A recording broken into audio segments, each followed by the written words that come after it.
Hi ಸ್ನೇಹಿತರೆ, ಎಲ್ಲರಿಗೂ ನಮಸ್ಕಾರಗಳು.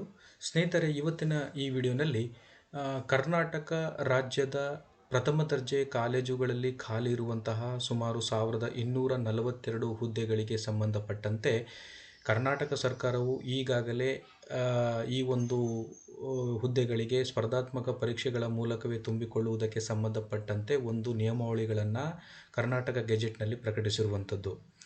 ಆದುದರಿಂದ ನಾವು ಹಿಂದಿನ ವಿಡಿಯೋಗಳಲ್ಲಿ ಸ್ಪರ್ಧಾತ್ಮಕ ಪರೀಕ್ಷೆಗಳಿಗೆ ಸಂಬಂಧಪಟ್ಟಂತೆ, ಅದರಲ್ಲೂ ಕೂಡ ಸಹಾಯಕ ಪ್ರಾಧ್ಯಾಪಕರ ಹುದ್ದೆಗಳಿಗೆ ಸಂಬಂಧಪಟ್ಟಂತೆ ಸ್ಪರ್ಧಾತ್ಮಕ ಪರೀಕ್ಷೆಗಳಲ್ಲಿ ಯಾವ ಯಾವ ಪತ್ರಿಕೆಗಳನ್ನು, ಎಷ್ಟು ಅಂಕಗಳನ್ನು ನಿಗದಿಪಡಿಸಿದ್ದಾರೆ ಎಂಬುದರ ಬಗ್ಗೆ ನಾವು ಚರ್ಚೆ ಮಾಡಿದ್ದೇವೆ. ಇವತ್ತಿನ ಈ ವಿಡಿಯೋನಲ್ಲಿ 2016ರಲ್ಲಿ ನಡೆದಂತಹ ಸಹಾಯಕ ಪ್ರಾಧ್ಯಾಪಕರ ಈ ಸ್ಪರ್ಧಾತ್ಮಕ ಪರೀಕ್ಷೆಯಲ್ಲಿ ಕನ್ನಡ ಪತ್ರಿಕೆಗೆ ಸಂಬಂಧಪಟ್ಟಂತೆ, ಅಂದರೆ ಕಡ್ಡಾಯ ಕನ್ನಡ ಪತ್ರಿಕೆಗೆ ಸಂಬಂಧಪಟ್ಟಂತೆ ಅಂದರೆ 2016ರಲ್ಲಿ ನಡೆದಂತಹ ಒಂದು ಪರೀಕ್ಷೆಯ ಒಂದು ಪ್ರಶ್ನೆ ಪತ್ರಿಕೆಯನ್ನು ತೆಗೆದುಕೊಂಡು ಅದನ್ನು ಇವತ್ತಿನ ಈ ವಿಡಿಯೋನಲ್ಲಿ ನಾವು ವಿಶ್ಲೇಷಣೆಗೊಳಪಡಿಸಿ ಅದರ ಬಗ್ಗೆ ನಾವು ಚರ್ಚೆ ಮಾಡೋಣ. ಕನ್ನಡ ಪತ್ರಿಕೆಯಲ್ಲಿ, ಅದರಲ್ಲೂ ಕೂಡ ಕಡ್ಡಾಯ ಕನ್ನಡ ಪತ್ರಿಕೆಯಲ್ಲಿ ಯಾವ ಯಾವ ರೀತಿಯ ಪ್ರಶ್ನೆಗಳನ್ನು ಕೇಳ್ತಾರೆ ಎಂಬುದರ ಬಗ್ಗೆ ನಾವು ಈ 2016ರ ಹಳೆಯ ಕಡ್ಡಾಯ ಕನ್ನಡ ಪತ್ರಿಕೆಯನ್ನು ತೆಗೆದುಕೊಂಡು ನಾವು ಇವತ್ತಿನ ಈ ವಿಡಿಯೋನಲ್ಲಿ ಒಂದೊಂದಾಗಿ ಚರ್ಚೆ ಮಾಡೋಣ, ವಿಶ್ಲೇಷಣೆಗೊಳಪಡಿಸೋಣ. ಈ ಪತ್ರಿಕೆಯನ್ನು ನೀವು ಒಂದು ಸಲ ಗಮನಿಸಿದರೆ ನೀವು ಖಂಡಿತವಾಗಿಯೂ ಕೂಡ ಕಡ್ಡಾಯ ಕನ್ನಡ ಪತ್ರಿಕೆಯಲ್ಲಿ ಯಾವ ಯಾವ ರೀತಿಯ ಪ್ರಶ್ನೆಗಳನ್ನು ಕೇಳ್ಬೋದು, ಅದನ್ನು ತಯಾರಿಯನ್ನು ಹೇಗೆ ನಡೆಸ್ಬೋದು, ನಾವು ಅದಕ್ಕೆ ಸಂಬಂಧಪಟ್ಟಂಥ ಸ್ಟಡಿ ಮೆಟೀರಿಯಲ್ಸ್ಗಳನ್ನು ಹೇಗೆ ಕಲೆಕ್ಟ್ ಮಾಡ್ಕೋಬೋದು ಎಂಬುದರ ಬಗ್ಗೆ ಒಂದು ಅಂದಾಜು ಮತ್ತು ಒಂದು ಐಡಿಯಾ ನಮಗೆ ಬರುತ್ತೆ ಎಂಬುದಕ್ಕೋಸ್ಕರ ನಾವು ಇವತ್ತಿನ ಈ ವಿಡಿಯೋನಲ್ಲಿ 2016ರಲ್ಲಿ ನಡೆದಂತಹ ಸಹಾಯಕ ಪ್ರಾಧ್ಯಾಪಕರ ಹುದ್ದೆಗಳಿಗೆ ನಡೆದಂತಹ ಪರೀಕ್ಷೆಯಲ್ಲಿ ಕಡ್ಡಾಯ ಕನ್ನಡ ಪತ್ರಿಕೆಯನ್ನು ತೆಗೆದುಕೊಂಡು ನಾವು ವಿಶ್ಲೇಷಣೆಗೆ ಒಳಪಡಿಸೋಣ. ಸ್ನೇಹಿತರೆ, 2016ರಲ್ಲಿ ನಡೆದಂತಹ ಈ ಸಹಾಯಕ ಪ್ರಾಧ್ಯಾಪಕರ ಹುದ್ದೆಗಳಿಗೆ ನಡೆಸಿದಂತಹ ಸ್ಪರ್ಧಾತ್ಮಕ ಪರೀಕ್ಷೆಗಳಲ್ಲಿ ಕಡ್ಡಾಯ ಕನ್ನಡ ಪತ್ರಿಕೆ ಯಾವ ರೀತಿ ಇತ್ತು, ಹೇಗಿತ್ತು ಎಂಬುದರ ಬಗ್ಗೆ ನಾವು ಈ ಒಂದು ವಿಡಿಯೋನಲ್ಲಿ ವಿಶ್ಲೇಷಣೆಗೊಳಪಡಿಸೋಣ. ಸ್ನೇಹಿತರೆ, ನಾವು ಈ ಕಡ್ಡಾಯ ಕನ್ನಡ ಪತ್ರಿಕೆಯನ್ನು ತೆಗೆದುಕೊಂಡು ನೋಡೋದಾದರೆ ಮೊದಲನೇ ಪೇಜು, ಅಂದರೆ ಮೊದಲನೇ ಒಂದು ಪುಟದಲ್ಲಿ ಇರುವಂಥದ್ದು ಏನಂತಂದರೆ, ಮೊದಲನೇದು ದಿನಾಂಕ ಇರುತ್ತೆ, ಆನಂತರದಲ್ಲಿ ವಿಷಯ ಯಾವುದು, ಕಡ್ಡಾಯ ಪತ್ರಿಕೆ ಕನ್ನಡ ಅನ್ನೋದು ಇರುತ್ತೆ, ಕಡ್ಡಾಯ ಪತ್ರಿಕೆ 1 ಕನ್ನಡ ಅಂತ ಇರುತ್ತೆ. ಆಮೇಲೆ ವಿಷಯ ಸಂಕೇತ ಅಂತ ಬಂದಾಗ ಅದು 26 ಅಂತ ಇತ್ತು. ಸಮಯ ಬೆಳಿಗ್ಗೆ 10:30ರಿಂದ 12:30ವರೆಗೆ ಅಂತ ಇತ್ತು. ಆಮೇಲೆ ಗರಿಷ್ಠ ಅಂಕಗಳು 100, ಒಟ್ಟು ಅವಧಿ 150 ನಿಮಿಷಗಳು, ಉತ್ತರಿಸಲು ಇರುವ ಗರಿಷ್ಠ ಅವಧಿ 120 ನಿಮಿಷಗಳು ಅಂತ ಕೊಟ್ಟಿತ್ತು. ಮತ್ತು ನಿಮ್ಮ ನೋಂದಣಿ ಸಂಖ್ಯೆಯನ್ನು ಬರೆಯಿರಿ ಅಂತ ಹೇಳಿಬಿಟ್ಟು ಇಲ್ಲಿ 5 ಬಾಕ್ಸ್ಗಳನ್ನು ಕೊಟ್ಟಿರುವಂಥದ್ದನ್ನು ನಾವು ನೋಡ್ತೇವೆ. ಮತ್ತು ನಂತರದಲ್ಲಿ ಪ್ರಶ್ನೆ ಪತ್ರಿಕೆ ವಿವರಗಳನ್ನು ನೋಡಿದಾಗ ಪ್ರಶ್ನೆ ಪತ್ರಿಕೆ ಕ್ರಮ ಸಂಖ್ಯೆ ಮತ್ತು ವರ್ಷನ್ ಸಂಖ್ಯೆ ಕೂಡ ಇಲ್ಲಿ 1, 3, 5, 7, 0, 9 ಎಂಬುದನ್ನು ಕೊಟ್ಟಿರುವಂಥದ್ದನ್ನು ನಾವು ನೋಡ್ಬೋದು.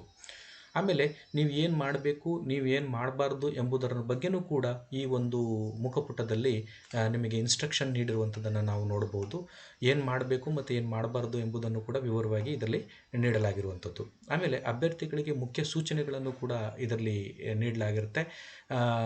ಅಂದರೆ ಪರೀಕ್ಷೆ ಯಾವಾಗ ಪ್ರಾರಂಭ ಆಗುತ್ತೆ, ಯಾವಾಗ ಪ್ರಶ್ನೆ ಪತ್ರಿಕೆಗಳನ್ನು ನೀಡಲಾಗುತ್ತೆ, ಪ್ರಶ್ನೆ ಪತ್ರಿಕೆಗಳನ್ನು ಓಪನ್ ಮಾಡುವುದು ಯಾವಾಗ ಎಂಬುದರ ಬಗ್ಗೆ ಒಂದು ಸವಿವರವಾದಂತಹ ಒಂದು ಸೂಚನೆಗಳನ್ನು ಕೂಡ ಮೊದಲ ಪುಟದಲ್ಲಿ ನೀಡಿರುವಂಥದ್ದು. ನಂತರದಲ್ಲಿ ನಾವು ನೋಡಿದಾಗ ಕನ್ನಡ ಪ್ರಶ್ನೆ ಪತ್ರಿಕೆ 1 ಕಡ್ಡಾಯ ಪತ್ರಿಕೆ ಏನಿದೆಯೋ ಇದಕ್ಕೆ ಸಂಬಂಧಪಟ್ಟಂಥ ಪ್ರಶ್ನೆಗಳು ಪ್ರಾರಂಭವಾಗುವಂಥದ್ದು. ಅದರಲ್ಲಿ ನಾವು ನೋಡಿದಾಗ ಮೊದಲನೇದಾಗಿ ಅದು ಏನೇನು ತೋರಿಸುತ್ತೆ ಅಂತಂದರೆ, ಅದು ಸಮಯ 2 ಗಂಟೆ, ಗರಿಷ್ಠ ಅಂಕಗಳು 100 ಎಂಬುದನ್ನು ಇಲ್ಲಿ ಸೂಚಿಸಲಾಗಿರುತ್ತೆ. ಜೊತೆಗೆ ಸೂಚನೆಗಳನ್ನು ಕೂಡ ಇಲ್ಲಿ ಮೊದಲನೇದಾಗಿ ಅಭ್ಯರ್ಥಿಗಳಿಗೆ ಗೊತ್ತಾಗಲಿ ಅಂತ ಹೇಳ್ಬಿಟ್ಟು ಸೂಚನೆಗಳನ್ನು ನೀಡಲಾಗಿರುವಂಥದ್ದು. ಅದರಲ್ಲಿ 1ನೇ ಸೂಚನೆ ಏನಂತಂದರೆ, ಅಭ್ಯರ್ಥಿಗಳು ಎಲ್ಲ ಭಾಗಗಳನ್ನು ಮತ್ತು ಪ್ರಶ್ನೆಗಳನ್ನು ಉತ್ತರಿಸಬೇಕು. 2ನೇದು, ಪ್ರತಿ ಪ್ರಶ್ನೆಗೂ ನಮೂದಿಸಲಾದ ಅಂಕಗಳನ್ನು ಪ್ರಶ್ನೆಯ ಕೊನೆಯಲ್ಲಿ ನೀಡಲಾಗಿದೆ. 3ನೇ ಸೂಚನೆ, ನಿರ್ದಿಷ್ಟವಾಗಿ ಸೂಚಿಸದ ಹೊರತು ಉತ್ತರಗಳನ್ನು ಕನ್ನಡದಲ್ಲಿ ಬರೆಯತಕ್ಕದ್ದು. 4ನೇ ಸೂಚನೆ ಏನಂತಂದರೆ, ಭಾಗ ಎ ಪ್ರಶ್ನೆ ಸಂಖ್ಯೆ 3ಕ್ಕೆ ಸಂಬಂಧಿಸಿದಂತೆ ಪ್ರಸಿ ಗದ್ಯ ಭಾಗವು ಸೂಚನೆಗಿಂತ ಬಹಳ ಹೆಚ್ಚು ಅಥವಾ ಕಡಿಮೆಯಾದಲ್ಲಿ ಅಂಕಗಳನ್ನು ಕಳೆಯಲಾಗುವುದು. ಅಂತ ಹೇಳಲಾಗಿರುತ್ತೆ.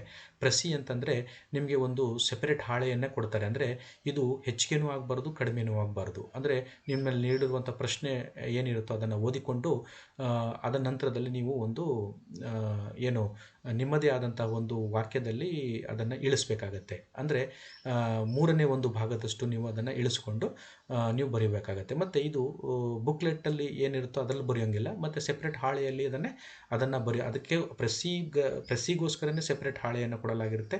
ಅದರಲ್ಲೇ ನೀವು ಬರೀಬೇಕು. ಅತಿ ಹೆಚ್ಚು ಆಗಬಾರ್ದು, ಅತಿ ಕಡಿಮೆ ಆಗಬಾರ್ದು. ಆ ರೀತಿಯಲ್ಲಿ ನೋಡ್ಕೋಬೇಕು. ಮತ್ತು 5ನೇದು ಸೂಚನೆ ಏನಂತಂದರೆ ಭಾಗ ಎ ಪ್ರಶ್ನೆ ಸಂಖ್ಯೆ 3 ನೀಡಲಾದ ಪ್ರಸಿ ಹಾಳೆಯಲ್ಲಿ ಉತ್ತರಿಸತಕ್ಕದ್ದು. ನಾನು ಮೊದಲು ಹೇಳಿದಾಗೆ ನೀವು ಉತ್ತರದ ಹಾಳೆಯಲ್ಲಿ ಇದನ್ನು ಬರಿಬಾರ್ದು. ಇದನ್ನು ನೀವು ಸೆಪ್ರೇಟಾಗಿ ಕೊಟ್ಟಿರುವಂತಹ ಪ್ರಸಿ ಹಾಳೆ ಏನಿರುತ್ತೋ ಅದರಲ್ಲೇ ಇದರ ಬಗ್ಗೆ ಅಂದರೆ ಭಾಗ ಎ ಪ್ರಶ್ನೆ ಸಂಖ್ಯೆ 3 ಬರಿಬೇಕು. ಆಮೇಲೆ 6ನೇ ಸೂಚನೆ ಏನಂತಂದರೆ ಪತ್ರವನ್ನು ಬರೆಯುವ ಪ್ರಶ್ನೆಗಳನ್ನು ಉತ್ತರಿಸುವಾಗ ನಿಮ್ಮ ಸಹಿಯನ್ನು ಹಾಕುವುದನ್ನಾಗಲಿ ಅಥವಾ ನಿಮ್ಮ ಹೆಸರು ವ್ಯಕ್ತಿತ್ವವನ್ನು ನಮೂದಿಸುವುದನ್ನಾಗಲಿ ಇಲ್ಲಿ ಮಾಡಕೂಡದು ಎಂಬುದರ ಬಗ್ಗೆ ಹೇಳಿದೆ. ಅಂದರೆ ನಿಮ್ಮ ಉತ್ತರದ ಹಾಳೆಯಲ್ಲಿ ಯಾವುದೇ ರೀತಿಯ ಅಂದರೆ ನೀವು ಪತ್ರವನ್ನು ಬರೆಯುವಂಥ ಪ್ರಶ್ನೆ ಬಂದಾಗ ನಿಮ್ಮ ಹೆಸರು ನಿಮ್ಮ ಸಹಿ ಯಾವುದನ್ನು ಕೂಡ ಮಾಡಬಾರ್ದು ಎಂಬುದನ್ನು ಇಲ್ಲಿ ತಿಳಿಸಿರುವಂಥದ್ದು. ಆ ನಂತರದಲ್ಲಿ ಭಾಗ ಎ ನೋಡಿದಾಗ ನಮಗೆ ನಿಜವಾದ ಪ್ರಶ್ನೆಗಳು ಇಲ್ಲಿಂದ ಪ್ರಾರಂಭ ಆಗುತ್ತೆ. ಭಾಗ ಎ ಅಂದರೆ ಇಡೀ ಒಂದು ಕನ್ನಡ ಕಡ್ಡಾಯ ಪತ್ರಿಕೆ ಏನಿದೆ ಅದರಲ್ಲಿ ಭಾಗಗಳು 4 ಇದ್ದಾವೆ, ಎ ಬಿ ಸಿ ಡಿ ಅಂತ. ಅದರಲ್ಲಿ ಮೊದಲನೇ ಭಾಗ ಎ. ಅದರಲ್ಲಿ 1ನೇ ಪ್ರಶ್ನೆ ಏನಂತ ಇತ್ತು ಅಂತಂದರೆ 2016ರ ಪ್ರಶ್ನೆ ಇದು. 2016ರಲ್ಲಿ ನಡೆದಂತಹ ಸಹಾಯಕ ಪ್ರಾಧ್ಯಾಪಕರ ಹುದ್ದೆಗಳಿಗೆ ನಿಗದಿಪಡಿಸಿದ್ದಂತಹ ಕನ್ನಡ ಕಡ್ಡಾಯ ಪತ್ರಿಕೆಯಲ್ಲಿ ಭಾಗ ಎ ಮತ್ತು ಅದರ ಪ್ರಶ್ನೆ 1ರಲ್ಲಿ ಕೇಳಿರುವಂಥದ್ದು ಏನಂತಂದರೆ, 1 ಈ ಕೆಳಗಿನ ಯಾವುದಾದರೂ ಒಂದರ ಬಗ್ಗೆ ಸುಮಾರು 250 ಶಬ್ದಗಳಲ್ಲಿ ಒಂದು ಪ್ರಬಂಧ ಬರೆಯಿರಿ ಅಂತ ಇದೆ.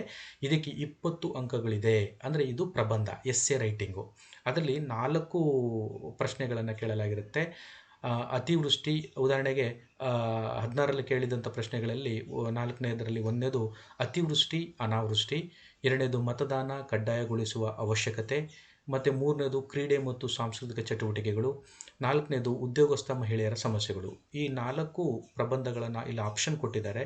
ಅದರಲ್ಲಿ ನೀವು ಯಾವುದಾದರೂ ಒಂದನ್ನು ತೆಗೆದುಕೊಂಡು ಬರಿಬೇಕು. ಇದು 250 ಶಬ್ದಗಳಲ್ಲಿ ಬರಿಬೇಕು. ಮತ್ತು ಇದಕ್ಕೆ ನಿಗದಿಪಡಿಸಿರುವಂಥ ಅಂಕ 20 ಅಂಕಗಳು. 2ನೇ ಪ್ರಶ್ನೆ ಏನಂತಂದರೆ ಈ ಕೆಳಗಿನ ಗದ್ಯ ಭಾಗವನ್ನು ಗಮನವಿಟ್ಟು ಓದಿ ಕೊನೆಯಲ್ಲಿರುವ ಪ್ರಶ್ನೆಗಳಿಗೆ ನಿಮ್ಮ ಮಾತುಗಳಲ್ಲಿ ಉತ್ತರಿಸಿ ಅಂತ 2ನೇ ಪ್ರಶ್ನೆ ಇತ್ತು. ಈ ಪ್ರಶ್ನೆಗೆ 15 ಅಂಕಗಳು ಇರುವಂಥದ್ದು. ಅಂದರೆ ಈ ಗದ್ಯ ಭಾಗವನ್ನು ನೀವು ಕಂಪ್ಲೀಟಾಗಿ ಓದಬೇಕು. ನಿಧಾನವಾಗಿ ತಾಳ್ಮೆಯಿಂದ ಇದನ್ನು ಓದುವಂಥದ್ದನ್ನು ಮಾಡ್ಕೋಬೇಕು. ಮತ್ತು ಇದಕ್ಕಿಂತ ಮೊದಲು ಈ ಒಂದು ಗದ್ಯ ಭಾಗದ ನಂತರದಲ್ಲಿ ಕೊಟ್ಟಿರುವಂಥ ಪ್ರಶ್ನೆಗಳನ್ನು ಮೊದಲು ಓದ್ಕೊಳ್ಳುವಂಥದ್ದು ಉಪಯುಕ್ತ. ಯಾಕಂದರೆ ಪ್ರಶ್ನೆಗಳನ್ನು ಓದಿ ನಂತರದಲ್ಲಿ ಗದ್ಯ ಭಾಗವನ್ನು 1 ಸಲ 2 ಸಲ ಓದಿದರೆ ಖಂಡಿತವಾಗಿ ಆ ಪ್ರಶ್ನೆಗಳಿಗೆ ನಿಮಗೆ ಉತ್ತರ ಸಿಗುತ್ತೆ.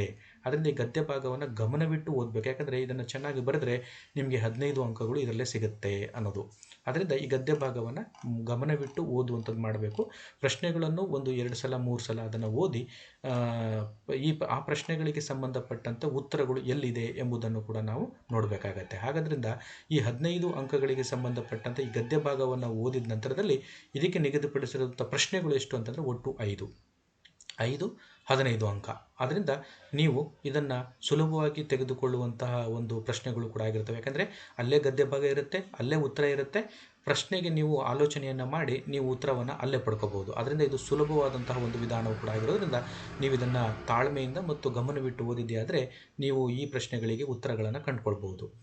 ಉದಾಹರಣೆಗೆ ಇಲ್ಲಿ 5 ಪ್ರಶ್ನೆಗಳು ಏನು ಕೊಟ್ಟಿದೆ ಗದ್ಯ ಭಾಗ ಓದಿದ ನಂತರದಲ್ಲಿ ಅಂತಂದರೆ, 1ನೇದು ಭಾರತ ಸ್ವಾತಂತ್ರ್ಯ ಸಂಗ್ರಾಮದಲ್ಲಿ ಜನ ಯಾವ ರೀತಿಯ ತ್ಯಾಗ ಮಾಡಿದ್ದಾರೆ. ಈ ಪ್ರಶ್ನೆಗೆ ಉತ್ತರ ಅಲ್ಲೇ ಇದೆ. ಮತ್ತು ಸ್ವಾತಂತ್ರ್ಯ ಸಂಗ್ರಾಮದಲ್ಲಿ ಮಹಾತ್ಮ ಗಾಂಧೀಜಿ ಬೀರಿದ ಪ್ರಭಾವ ಎಂತಹದು. ಮತ್ತು 3ನೇದು ಸ್ವಾತಂತ್ರ್ಯ ಸಂಗ್ರಾಮದ ನೆನಪುಗಳು ಕವಿಯ ಯಾವ ಕೃತಿಗಳಲ್ಲಿ ಸ್ತಂಭ ದೀಪಿಕೆಗಳಂತೆ ಪಂಕ್ತಿಗೊಂಡು ನಿಂತಿವೆ. 4ನೇದು ಪಾಂಚಜನ್ಯ ಕವನಕ್ಕೆ ಪ್ರೇರಣೆಯಾದ ಸಂಗತಿ ಯಾವುದು, ಆ ಪ್ರಭಾವ ಯಾವ ಕವನದವರೆಗೆ ವ್ಯಾಪಿಸಿದೆ. ಮತ್ತು 5ನೇದು ಕನ್ನಡ ನಾಡು ಹೇಗೆ ಸಮಾನತೆಯನ್ನು ಸಾಧಿಸಿದೆ? ಈ ಪ್ರಶ್ನೆಗೆ ಉತ್ತರ ಗದ್ಯ ಭಾಗದಲ್ಲಿರೋದ್ರಿಂದ ನೀವು ಆ ಗದ್ಯ ಭಾಗವನ್ನು ಓದಿಕೊಂಡು ಈ ಪ್ರಶ್ನೆಗಳಿಗೆ ತಕ್ಕಂತೆ ಅದು ಕೆಲವು ಸಂದರ್ಭದಲ್ಲಿ ಒಂದು ಪದದಲ್ಲಿ ಬರಿಬೋದು ಅಥವಾ ಒಂದು ವಾಕ್ಯದಲ್ಲಿ ಬರಿಬೋದು ಅಥವಾ ಅಂದರೆ ಒಂದು ವಾಕ್ಯ ಅಥವಾ ಒಂದು ಸೆಂಟೆನ್ಸ್ ಅಥವಾ 2 ಸೆಂಟೆನ್ಸ್ನಲ್ಲಿ ಉತ್ತರ ಬರೆಯುವಂಥದ್ದು ಕೂಡ ಬರುತ್ತೆ. ಅದರಿಂದ ಇದು ಸುಲಭವಾಗಿ ನಿಮ್ಮ ಗದ್ಯ ಭಾಗದಲ್ಲಿ ಇಲ್ಲೇ ಪ್ರಶ್ನೆ ಪತ್ರಿಕೆಯಲ್ಲೇ ಕೊಟ್ಟಿರೋದನ್ನು ಓದಿ ನೀವು ಸುಲಭವಾಗಿ ಈ ಪ್ರಶ್ನೆಗಳಿಗೆ ಉತ್ತರಿಸಬಹುದು. ಆಮೇಲೆ 3ನೇ ಪ್ರಶ್ನೆ, ಕೆಳಗಿನ ಗದ್ಯ ಭಾಗದ ಸಾರವನ್ನು ನಿಮ್ಮ ಸ್ವಂತ ಮಾತುಗಳಲ್ಲಿ 60 ಶಬ್ದಗಳಿಗೆ ಮೀರದಂತೆ ಸಂಗ್ರಹಿಸಿ ಬರೆಯಿರಿ. ಲೇಖನದ ಕೊನೆಯಲ್ಲಿ ನೀವು ಬಳಸಿರುವ ಶಬ್ದಗಳ ಸಂಖ್ಯೆಯನ್ನು ಸೂಚಿಸಿ. ಇದು ಪ್ರೆಸಿ ರೈಟಿಂಗ್ ಅಂತ ಹೇಳಿದೆ ನಾನು. ಇದಕ್ಕೆ 15 ಅಂಕಗಳನ್ನು ನಿಗದಿಪಡಿಸಿರುವಂಥದ್ದು. ಇಲ್ಲಿ ವಿಶೇಷ ಸೂಚನೆಯನ್ನು ಕೊಡಲಾಗಿದೆ. ಏನಂತಂದರೆ, ಲೇಖನ ಸಂಗ್ರಹವು ಸೂಚಿಸಿರುವುದಕ್ಕಿಂತ ಹೆಚ್ಚು ಅಥವಾ ಕಡಿಮೆ ಇದ್ದರೆ ಅಂಕಗಳನ್ನು ಕಳೆಯಲಾಗುವುದು.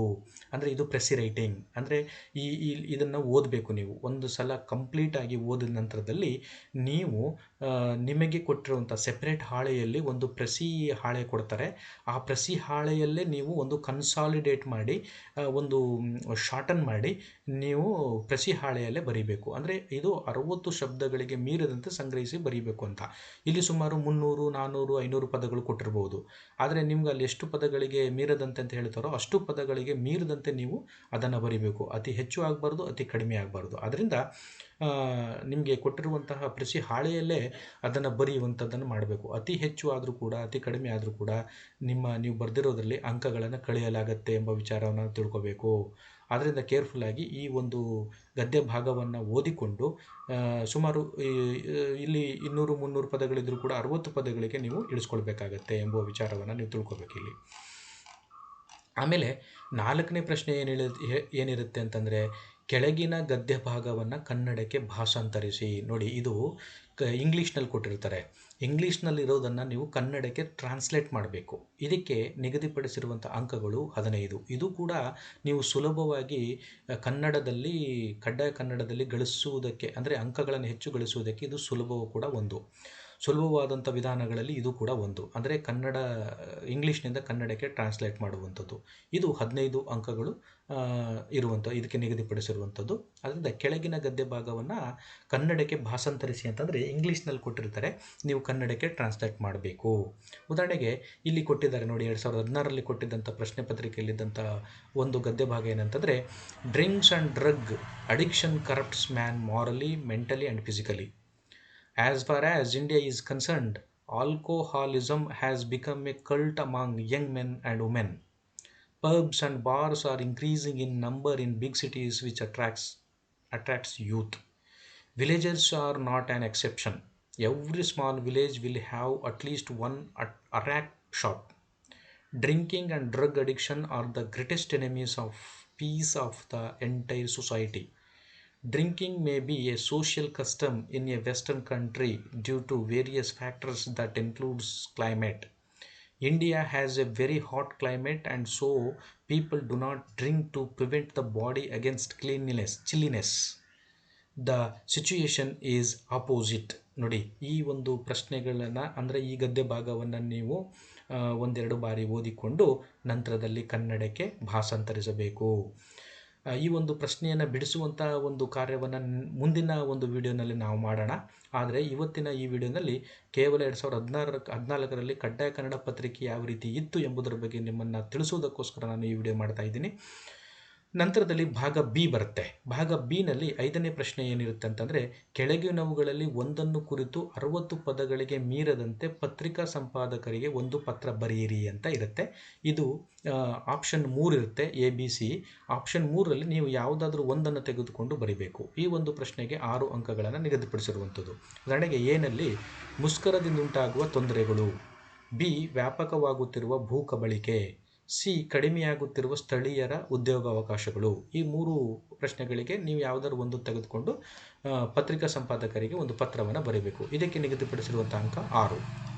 ಆಮೇಲೆ 6ನೇ ಪ್ರಶ್ನೆ, ಕೆಳಗಿನವುಗಳಲ್ಲಿ ಒಂದರ ಸ್ವಾರಸ್ಯವನ್ನು ವಿವರಿಸಿ ಅಂತ ಇದೆ. 6ನೇ ಪ್ರಶ್ನೆ ಏನಿದೆ, ಕೆಳಗಿನವುಗಳಲ್ಲಿ ಒಂದರ ಅರ್ಥ ಸ್ವಾರಸ್ಯವನ್ನು ವಿವರಿಸಿ. ಈ ಒಂದು ಪ್ರಶ್ನೆಗೆ 5 ಅಂಕಗಳನ್ನು ನಿಗದಿಪಡಿಸಿರುವಂಥದ್ದು. ನಿಮಗೆ ಆಪ್ಷನ್ ಎಷ್ಟಿರುತ್ತೆ? 2 ಇರುತ್ತೆ. ಅದರಲ್ಲಿ ಎ ಕುಂಬಾರನಿಗೆ ವರುಷ, ದೊಣ್ಣೆಗೆ ನಿಮಿಷ, ಬಿ ತುಂಬಿದ ಕೊಡ ತುಳುಕುವುದಿಲ್ಲ. ಈ ಈ ಗಾದೆ ಮಾತನ್ನು ಅರ್ಥ ಸ್ವಾರಸ್ಯವನ್ನು ನೀವು ಬರಿಬೇಕಾಗತ್ತೆ. ಎರಡರಲ್ಲಿ ಯಾವುದಾದ್ರು ಒಂದನ್ನು ಆಯ್ಕೆ ಮಾಡಿಕೊಂಡು ನಿಮಗೆ ಸುಲಭವಾಗಿರೋದನ್ನು ಆಯ್ಕೆ ಮಾಡಿಕೊಂಡು ನೀವು ಬರಿಬೇಕಾಗತ್ತೆ. ಇದಕ್ಕೆ ನಿಗದಿಪಡಿಸಿರುವಂಥ ಅಂಕಗಳು 5. ಆಮೇಲೆ 7ನೇ ಪ್ರಶ್ನೆ, ಕೆಳಗಿನ ನುಡಿಗಟ್ಟುಗಳಲ್ಲಿ ಎರಡರ ವಿಶೇಷಾರ್ಥವನ್ನು ನೀಡಿ ಅವನ್ನು ನಿಮ್ಮ ಸ್ವಂತ ವಾಕ್ಯಗಳಲ್ಲಿ ಪ್ರಯೋಗಿಸಿ ಅಂತ ಇದೆ. ಅಂದರೆ ಇದಕ್ಕೆ ನಿಗದಿಪಡಿಸಿರುವಂತಹ ಅಂಕಗಳು 4. ಒಟ್ಟು 4 ಪ್ರಶ್ನೆಗಳು ಕೊಟ್ಟಿರ್ತಾರೆ. ಅದರಲ್ಲಿ 2 ನೀವು ಯಾವುದಾದ್ರೂ ನಿಮಗೆ ಸುಲಭವಾಗಿರೋದು 2 ತೆಗೆದುಕೊಂಡು ನೀವು ವಿಶೇಷಾರ್ಥವನ್ನು ನೀಡಬೇಕಾಗತ್ತೆ. ಉದಾಹರಣೆಗೆ ಅದರಲ್ಲಿ 4 ಏನೇನು ಕೊಟ್ಟಿದ್ದಾರೆ ಅಂತಂದರೆ, ಎ ಅಳಿಲು ಸೇವೆ, ಬಿ ಬಣ್ಣ ಬದಲಾಯಿಸು, ಸಿ ಕಡಿವಾಣ ಹಾಕು, ಡಿ ತಣ್ಣೀರೆರಚು. ಇದರಲ್ಲಿ ನೀವು ಯಾವುದನ್ನು ತೆಗೆದುಕೊಂಡು ಈ ನುಡಿಗಟ್ಟುಗಳನ್ನು ತೆಗೆದುಕೊಂಡು ವಿಶೇಷಾರ್ಥವನ್ನು ನೀವು ನಿಮ್ಮ ಸ್ವಂತ ವಾಕ್ಯಗಳಲ್ಲಿ ಬರೀಬೇಕಾಗತ್ತೆ. ಇದಕ್ಕೆ ನಿಗದಿಪಡಿಸಿರುವಂಥದ್ದು 4 ಅಂಕಗಳು.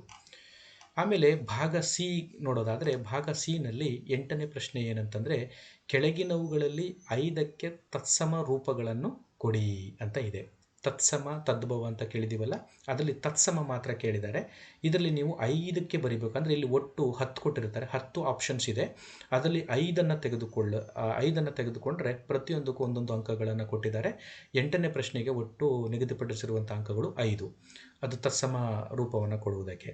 ಅದರಲ್ಲಿ ಎ ದಿಟ್ಟಿ, ಬಿ ಸಕ್ಕರೆ, ಸಿ ಕಾಗೆ, ಡಿ ರಾಯ, ಇ ಗೆಳೆಯ, ಎಫ್ ಕೋಗಿಲೆ, ಜಿ ದಾತಾರ, ಎಚ್ ಜೊನ್ನ, ಐ ರಕ್ಕಸ, ಜೆ ಹಗೆ. ಒಟ್ಟು 10 ತತ್ಸಮ ರೂಪವನ್ನು ಬರೆಯುವುದಕ್ಕೆ ಕೊಟ್ಟಿರುವಂಥದ್ದು. 5ರಲ್ಲಿ ನೀವು 10ರಲ್ಲಿ ನೀವು 10 ಕೊಟ್ಟಿದ್ದಾರೆ, 10ರಲ್ಲಿ 5ಅನ್ನು ನೀವು ಬರಿಬೇಕಾಗತ್ತೆ. 5ಕ್ಕೆ ನಿಮಗೆ ಕೊಟ್ಟಿರುವಂಥ ಅಂಕಗಳು 5. ಆಮೇಲೆ 9ನೇ ಪ್ರಶ್ನೆ ಏನಂತಂದರೆ, ಕೆಳಗಿನವುಗಳಲ್ಲಿ 5ಕ್ಕೆ ತದ್ಭವ ರೂಪಗಳನ್ನು ಕೊಡಿ. ಅಲ್ಲಿ ತತ್ಸಮ ಇತ್ತು, ಇಲ್ಲಿ ತದ್ಭವ ರೂಪವನ್ನು ಬರಿಬೇಕಾಗತ್ತೆ ನೀವು. ಇಲ್ಲೂ ಕೂಡ 10 ತದ್ಭವ ರೂಪಗಳನ್ನು ಬರೆಯುವುದಕ್ಕೆ ಸಂಬಂಧಪಟ್ಟಂತೆ 5 ಅಂಕಗಳ ನಿಗದಿಪಡಿಸಿರುವಂಥದ್ದು. 10 ಆಪ್ಷನ್ ಇರುತ್ತೆ. ಅದರಲ್ಲಿ ಎ ಧರ್ಮ, ಬಿ ಉದ್ಯೋಗ, ಸಿ ಶಕ್ತಿ, ಡಿ ಅಗ್ರ, ಇ ಭಂಗ, ಎಫ್ ವಸತಿ, ಜಿ ತಪಸ್ವಿ, ಎಚ್ ಶುನಕ, ಐ ಯಜ್ಞ, ಜೆ ದೇಶ. ಆಮೇಲೆ 10ನೇ ಪ್ರಶ್ನೆಯನ್ನು ನೋಡೋದಾದರೆ, ಕೆಳಗಿನವುಗಳಲ್ಲಿ 5ಕ್ಕೆ ವಿರುದ್ಧಾರ್ಥಕ ಶಬ್ದ ತಿಳಿಸಿ ಅಂತ ಇದೆ. 10ನೇ ಪ್ರಶ್ನೆ ಏನಿದೆ, ಕೆಳಗಿನವುಗಳಲ್ಲಿ 5ಕ್ಕೆ ವಿರುದ್ಧಾರ್ಥಕ ಶಬ್ದ ತಿಳಿಸಿ. ಇದಕ್ಕೂ ಕೂಡ 5 ಅಂಕಗಳನ್ನು ನಿಗದಿಪಡಿಸಿರುವಂಥದ್ದು. ಒಟ್ಟು 10 ಆಪ್ಷನ್ ಇದೆ, 5ಅನ್ನು ಬರಿಬೇಕು. ಅದರಲ್ಲಿ ಎ ಆಡಂಬರ, ಬಿ ಮೇಲರಿಮೆ, ಸಿ ಮೃದು, ಡಿ ಅಂತರಂಗ, ಇ ಸಂಗತ, ಎಫ್ ಉಚಿತ, ಜಿ ಪಥ್ಯ, ಎಚ್ ಮುಳುಗು, ಐ ಜಡ, ಜೆ ಸಾಪೇಕ್ಷ. 11ನೇ ಪ್ರಶ್ನೆಯನ್ನು ನೋಡೋದಾದರೆ, ಕೆಳಗಿನ ಪದಗಳಲ್ಲಿ ಕಾಗುಣಿತ ತಪ್ಪಿರುವ 5 ಪದಗಳನ್ನು ಆರಿಸಿ ಸರಿಪಡಿಸಿರಿ ಅಂತ ಇದೆ. ಒಟ್ಟು 10 ಆಪ್ಷನ್ ಇದೆ, ಅದರಲ್ಲಿ 5ಅನ್ನು ತೆಗೆದುಕೊಳ್ಬೋದು ನಿಮ್ಗೆ ಯಾವುದಾದ್ರೂ ಬೇಕಾದ್ದು. ಮತ್ತು ಅದಕ್ಕೆ ನಿಗದಿಪಡಿಸಿರುವಂಥ ಅಂಕಗಳು ಕೂಡ 5.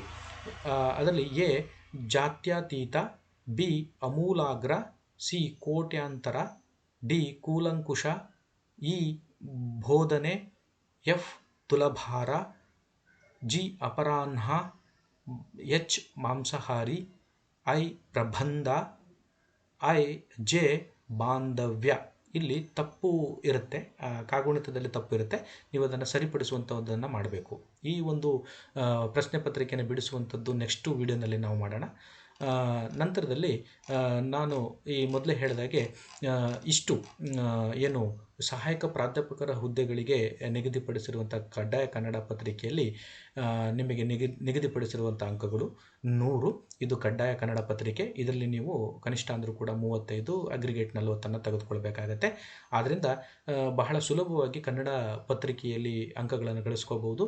ಮತ್ತು ನೀವು ಎಲಿಜಿಬಿಲಿಟಿ ಅಂದರೆ ಮುಂದೆ ಜನರಲ್ ಸ್ಟಡೀಸ್ ಮತ್ತು ನಿಮ್ಮ ಸಬ್ಜೆಕ್ಟ್ನಲ್ಲಿ ತೆಗೆದುಕೊಂಡಂಥ ಅಂಕಗಳನ್ನು ಮಾತ್ರ ನೀವು ಮೆರಿಟ್ ಲಿಸ್ಟ್ಗೆ ಪರಿಗಣಿಸುವಂಥದ್ದು. ಆದರೆ ಕನ್ನಡ ಮತ್ತು ಇಂಗ್ಲೀಷ್ ಪತ್ರಿಕೆಯಲ್ಲಿ ನೀವು ಪಾಸ್ ಆಗಲೇಬೇಕು. ಅದಿದ್ದರೆ ಮಾತ್ರ ಮುಂದಿನ ಒಂದು ಪ್ರಶ್ನೆ ನಿಮ್ಮ ಏನು ಜನರಲ್ ಸ್ಟಡೀಸ್ ಮತ್ತು ಸಬ್ಜೆಕ್ಟ್ಗೆ ಸಂಬಂಧಪಟ್ಟಂಥ ಪತ್ರಿಕೆಗಳನ್ನು ವ್ಯಾಲ್ಯೂಯೇಷನ್ ಮಾಡುವಂಥದ್ದು, ಮೌಲ್ಯಮಾಪನ ಮಾಡುವಂಥದ್ದು ಕಂಡುಬರುತ್ತೆ. ಆದ್ದರಿಂದ ಸ್ನೇಹಿತರೆ, ಇವತ್ತಿನ ಈ ವಿಡಿಯೋನಲ್ಲಿ ನಾನು 2016ರಲ್ಲಿ ನಡೆದಂತಹ ಸಹಾಯಕ ಪ್ರಾಧ್ಯಾಪಕರ ಹುದ್ದೆಗಳಿಗೆ ನಿಗದಿಪಡಿಸಿದಂಥ ಕಡ್ಡಾಯ ಕನ್ನಡ ಪತ್ರಿಕೆ ಏನಿತ್ತು ಅದಕ್ಕೆ ಸಂಬಂಧಪಟ್ಟಂತೆ ನಾನು ಆ ಪತ್ರಿಕೆಯನ್ನು ತೆಗೆದುಕೊಂಡು ನಿಮಗೆ ತೋರಿಸುವಂತಹ ಮತ್ತು ಆ ಪತ್ರಿಕೆಯಲ್ಲಿ ಯಾವ ರೀತಿಯ ಪ್ರಶ್ನೆಗಳು ಬರಬಹುದು, ಅದನ್ನು ನಾವು ತಿಳಿದುಕೊಂಡು ನಂತರದಲ್ಲಿ ಈಗ ಕರೆಯಲ್ಪಡುವಂತಹ ಈ ಸಹಾಯಕ ಪ್ರಾಧ್ಯಾಪಕರ ಹುದ್ದೆಗಳ ಪರೀಕ್ಷೆಗಳಿಗೆ ಹೇಗೆ ನಾವು ಪ್ರಿಪೇರ್ ಆಗಬೇಕು ಎಂಬುದರ ಬಗ್ಗೆ ನಾವು ಈ ವಿಡಿಯೋನಲ್ಲಿ ನಾವು ಚರ್ಚೆ ಮಾಡಿದ್ದೇವೆ. ನಿಮಗೆ ಈ ವಿಡಿಯೋನಿಂದ ಸಾಕಷ್ಟು ಉಪಯೋಗ ಆಗಿರ್ಬೋದು. ಮತ್ತು ನಮ್ಮ ಈ ಯೂಟ್ಯೂಬ್ ಚಾನಲ್ ಆದಂತಹ ಜ್ಞಾನ ದಿಕ್ಸೂಚಿ ಚಾನಲ್ಗೆ ಸಬ್ಸ್ಕ್ರೈಬ್ ಆಗಲಿಲ್ಲ ಅಂದರೆ ಕೂಡಲೇ ಸಬ್ಸ್ಕ್ರೈಬ್ ಆಗಿ. ಜೊತೆಗೆ ನೀವು ಈ ವಿಡಿಯೋ ಇಷ್ಟವಾದಲ್ಲಿ ಈ ಜ್ಞಾನ ದಿಕ್ಸೂಚಿ ಚಾನಲನ್ನು ಸಬ್ಸ್ಕ್ರೈಬ್ ಮಾಡಿ, ಮತ್ತು ಲೈಕ್ ಮಾಡಿ, ಕಾಮೆಂಟ್ ಮಾಡಿ, ಮತ್ತು ಈ ವಿಡಿಯೋವನ್ನು ನಿಮ್ಮ ಸ್ನೇಹಿತರಿಗೂ ಕೂಡ ಶೇರ್ ಮಾಡಿ ಸ್ನೇಹಿತರೆ. ನಮಸ್ಕಾರಗಳು.